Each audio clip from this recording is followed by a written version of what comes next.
অবাক করা পাঁপড় ভাজা খাবো না সাজাবো।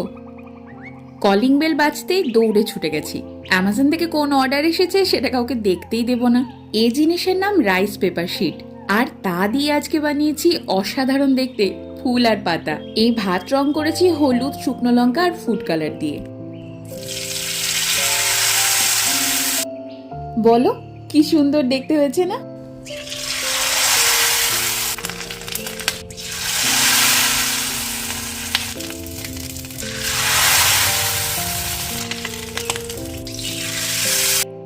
আধা ঘন্টা ধরে হাতের কারুকার্য করার পর বাড়ির সকলকে যখন ডেকে এনেছি, সবার এত বড় হা। কমেন্ট করে জানিও তোমার কেমন লেগেছে।